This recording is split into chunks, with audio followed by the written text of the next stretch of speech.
Hola, soy el profe Pipe y el tema de procedencia ha atravesado toda mi vida. Nací en Caracas gracias al tetero de petróleo, la bonanza de los 70s y los 80s, pero muy pronto volvimos a Bogotá.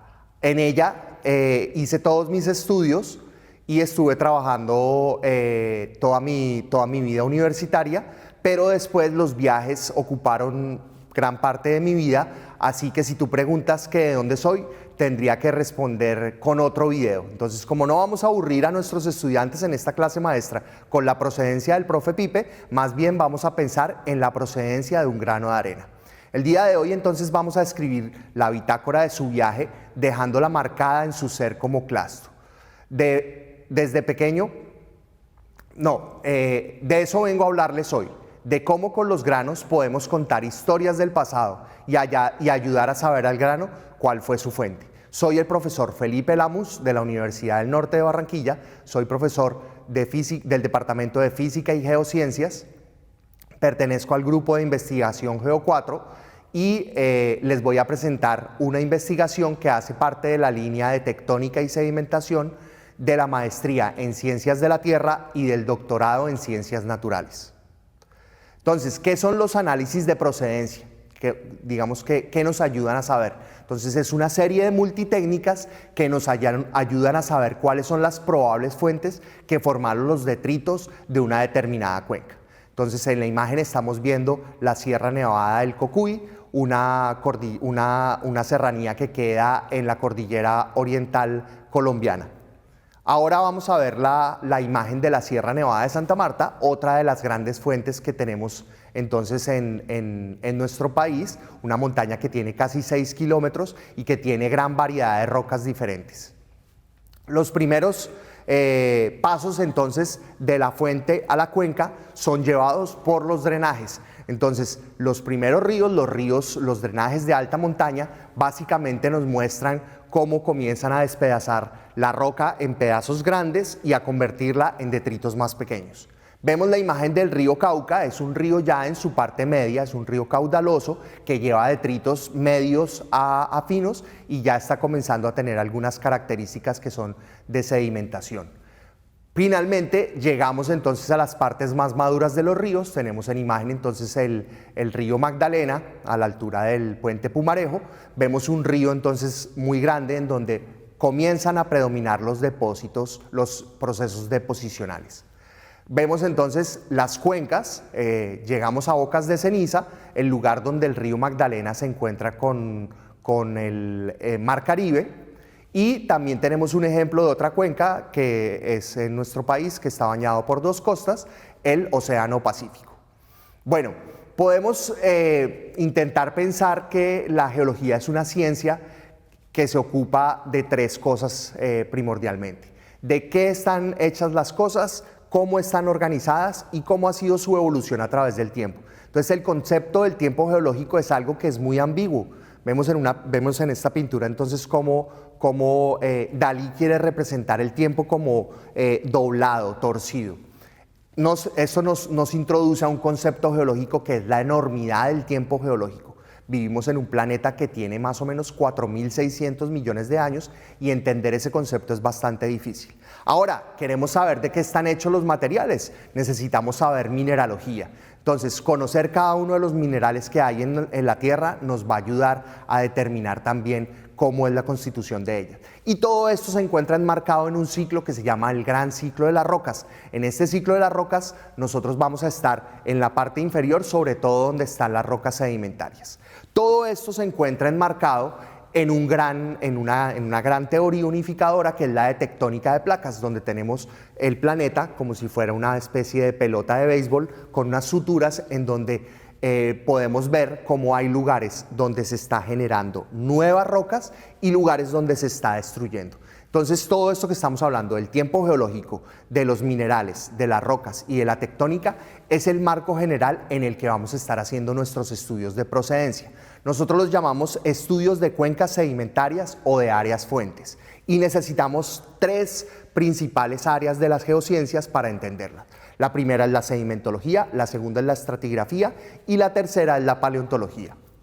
En la sedimentología, entonces, nos ocupamos de entender las capas individuales, de entender los granos, cómo es su forma, cuál es su tamaño, de qué están hechos, para después, en la estratigrafía, comenzar a poner cada uno de esos estratos en su correcta organización, ¿sí? Y poder entonces hacer análisis regionales en los que vamos a ver cómo toda una montaña nos va a mostrar entonces toda una formación. Por último, el contexto del tiempo se lo damos con los fósiles. Entonces, en imágenes podemos ver algunos fósiles sacados de nuestra región, del Caribe colombiano, del Cerrejón. Tenemos unos fósiles de plantas y unos fósiles de tortugas que van a ayudar a la estratigrafía a ocupar cada roca en su lugar. ¿Y cómo lo hacemos? Entonces, para las rocas que son más gruesas, que llamamos conglomerados, usamos lupa, ¿sí? O ojo desnudo. Para las rocas que son un poco más pequeñas, como las areniscas y las lodolitas, usamos el microscopio y algunos geólogos usan los dientes, pero yo la verdad creo que los dientes no se hicieron para esto. Continuamos entonces planteando cómo son los componentes que nos forman estas rocas sedimentarias. Hay unos granos que están pegados por un material y los pedazos que no están pegados nos dejan unos huecos que también son importantes para los recursos como el agua o como el petróleo. Entonces tenemos los primeros, los depósitos más gruesos que corresponden a los conglomerados, son rocas, son depósitos que tienen más de 2 milímetros. Después tenemos a las areniscas, que son ya de grano medio, entre 2 milímetros y 0,63 milímetros, y las rocas más, los sedimentos más pequeños que podemos tener son las lodolitas, que son inferiores a 0,063 milímetros. Hay unas lodolitas especiales que se llaman shales, que son importantes también porque tienen mucha materia orgánica y generalmente son la roca productora de muchos de los recursos fósiles que hoy en día estamos explotando. Entonces, tenemos que entender que existen unos factores que enmarcan cómo vamos a tener sedimentos en nuestras cuencas. En este ejemplo estamos viendo entonces un lugar como la Sierra Nevada de Santa Marta, que es bastante heterogéneo en materiales. El río recorre una distancia corta, menos de 50 kilómetros, entonces en las fuentes que vamos a tener materiales de esas montañas que no han sido muy retrabajados. Tenemos un ejemplo contrario, que es el ejemplo, por ejemplo, de la cordillera oriental colombiana, que son principalmente rocas sedimentarias. Los sedimentos comienzan a andar a lo largo de toda la llanura del río que desemboca al río Orinoco, van a tener una distancia muy grande para transportarse, entonces los minerales que más van a resistir va a ser, por ejemplo, el cuarzo. Eso da unas características de madurez que son muy importantes. Entonces, en cada uno de esos ejemplos vemos cómo es importante saber cómo en el microscopio vamos a identificar los tipos de componentes. Entonces, la primera herramienta que utiliza la procedencia sedimentaria es la petrografía. En ella vamos a caracterizar entonces cómo es la organización de los tamaños de grano, cómo son las formas, ¿sí? Y finalmente esto es una ciencia, entonces vamos a tener que hacer conteos. Entonces, estos conteos, básicamente lo que definimos es los tipos de grano. En la imagen estamos viendo tipos de cuarzos, y estos tipos de cuarzos, yo genero una grilla. En esa grilla entonces yo puedo comenzar a contar las categorías que tengo y puedo tener entonces un análisis para pasar a hacer las clasificaciones. Las clasificaciones pueden ser de tipo composicional, de acuerdo a qué tanto cuarzo, qué tanto feldespato y qué tantos fragmentos tengan, o también pueden ser desde el punto de vista textural. Vemos entonces en la imagen también cómo la textura puede darnos algunos nombres también para las rocas. Existen clasificaciones más recientes, este es un tema en el que se está moviendo, digamos, bastante la literatura, y podemos ver entonces cómo la tendencia general ahora es hacer las cosas un poco más sencillas con los nombres de las rocas. Con estos nombres de las rocas también nosotros podemos inferir su procedencia sedimentaria. En los triángulos que estamos viendo, vemos un triángulo de Dickinson, que es un clásico, en el cual podemos ver cómo con los minerales podemos determinar los distintos tipos de fuentes. Ahora, si tenemos una roca muy grande, como los conglomerados, en los conglomerados también vamos a tener que hacer conteos. Entonces, definiendo unos tipos de categorías dentro de estos conglomerados, yo puedo comenzar a saber de qué están hechos. Hay unos materiales que yo no voy a poder saber cuáles son, entonces yo voy a tener que hacer una sección delgada, voy a tener que volver a hacer petrografía de estos clastos y voy a poder hacer una clasificación general de estos tipos de líticos que aparecen. La siguiente técnica, la tercera técnica que utilizamos en procedencia sedimentaria, es la de análisis de paleocorrientes. Podemos ver en la imagen, entonces, cómo hay unas estratificaciones que están inclinadas que nos pueden llegar a dar la dirección en la que podía ir un río en el pasado. La cuarta técnica que vamos a utilizar en procedencia sedimentaria es el análisis de minerales pesados. En la imagen estamos viendo la punta de una pala como del tamaño de una tijera, mostrando unos granos negros. Esos granos negros los analizamos al microscopio y en el caso de la imagen ahí estamos viendo un mineral que se llama turmalina. ¿Cómo se hace la separación entonces de estos minerales? Se pueden hacer con muchas técnicas, de bateo, técnicas con minerales densos que nos pueden ayudar a separar la fracción leve, sobre todo los minerales, el cuarzo y los feldespatos, y que los minerales que son más densos que ellos vayan hacia la parte final. Luego hacemos un montaje con ellos y podemos hacer algunas inferencias sobre cuáles son las rocas fuentes. La última parte de las técnicas utilizadas para hacer análisis de procedencia es la parte de geoquímica. En la geoquímica podemos definir entonces los elementos mayores de una roca o también elementos menores. Eso también nos da claves sobre la procedencia. También podemos usar la difractometría de rayos X en las fracciones más finas y poder dar con más precisión que en la petrografía el nombre de los minerales que tenemos. Pero también podemos ver las microtexturas. Acá en la universidad también tenemos equipos para ver esto es en el microscopio electrónico de barrido. Podemos ver entonces cómo es la organización de estas rocas que son demasiado finas. La última parte entonces son las dataciones detríticas. Usamos un mineral que se llama zircón.